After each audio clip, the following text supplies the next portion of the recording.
Bismillahirrahmanirrahim. Allahumma sholli ala Muhammad wa ala ali Muhammad. Dalam buku Greater Sins karya Dastegib dijelaskan tentang beberapa dosa menurut Al-Quran. Dosa-dosa besar menurut Al-Quran. Yang pertama, syirik, mengadakan sekutu pada Allah. Allah berfirman, sesungguhnya orang yang mempersekutukan sesuatu dengan Allah, maka pasti Allah mengharamkan kepadanya surga. Quran Surat Al-Maidah ayat 72. Yang kedua, putus asa dari rahmat Allah. Di dalam surah Yusuf ayat 87, Allah Subhanahu wa Ta'ala mengatakan, sesungguhnya tidak akan berputus asa dari rahmat Allah, melainkan kaum yang kafir. Dosa yang ketiga, merasa aman dari siksa Allah.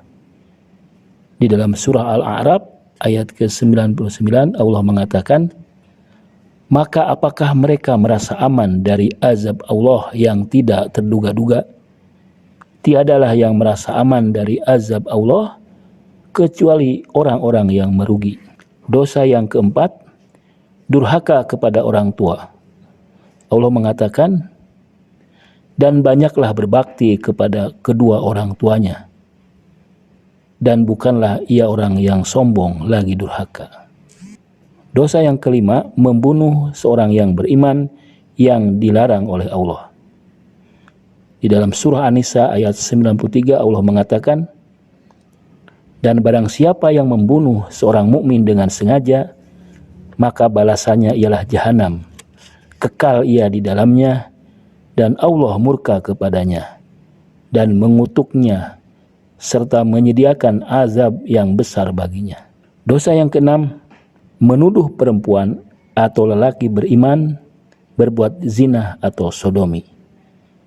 Al-Quran mengatakan dalam surah An-Nur ayat ke-23, sesungguhnya orang-orang yang menuduh perempuan-perempuan yang baik, yang lengah dan beriman, menuduh mereka berbuat zina, maka yang menuduhnya akan mendapatkan laknat di dunia dan di akhirat, dan bagi mereka azab yang besar.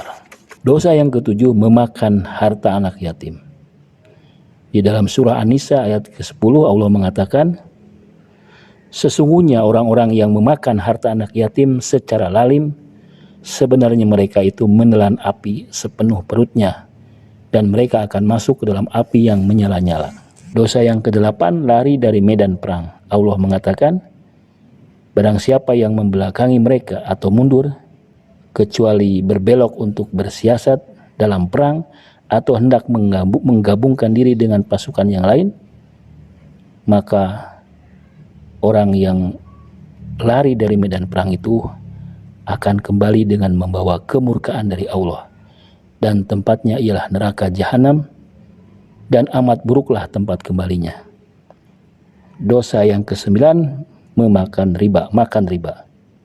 Allah mengatakan dalam surah Al-Baqarah ayat 275, orang-orang yang memakan atau mengambil riba tidak dapat berdiri melainkan seperti berdirinya orang-orang yang kemasukan setan, lantaran tekanan penyakit gila. Keadaan mereka yang demikian itu disebabkan mereka berkata, sesungguhnya jual beli itu sama dengan riba. Padahal Allah telah menghalalkan jual beli dan mengharamkan riba. Dosa yang ke-10, sihir. Allah mengatakan dalam surah Al-Baqarah ayat 102, sesungguhnya mereka telah meyakini bahwa barang siapa yang menukar kitab Allah dengan sihir, tiadalah baginya keuntungan di akhirat, dan amat jahatlah perbuatan mereka menjual dirinya dengan sihir. Dosa yang ke-11, zina. Di dalam surah Al-Furqan ayat 68-69. Kemudian dosa yang ke-12, sumpah bohong demi sebuah dosa. Allah mengatakan, sesungguhnya orang-orang yang menukar janjinya dengan Allah dan sumpah-sumpah mereka dengan harga yang sedikit, mereka tidak mendapat kebahagiaan di akhirat, dan Allah tidak akan berkata kepada mereka, dan tidak akan melihat mereka di hari kiamat, dan tidak akan pula mensucikan mereka, bagi mereka azab yang pedih. Ali Imran ayat 77. Dosa yang ke-13, mengkhianati kepercayaan. Tidak mungkin seorang nabi berkhianat dalam urusan harta, rampasan perang. Barang siapa yang berkhianat dalam urusan rampasan perang, maka pada hari kiamat ia akan datang membawa apa yang dikhianatikannya. Dosa yang ke-14, tidak menunaikan zakat. Dosa yang ke-15, bersaksi palsu. Dosa yang ke-16, menyembunyikan bukti. Dosa yang ke-17, meminum minuman keras. Semuanya ada dalilnya. Dosa yang ke-18, sengaja meninggalkan sholat. Dosa yang ke-19, lalai menunaikan kewajiban agama. Dosa yang ke-20, melanggar janji.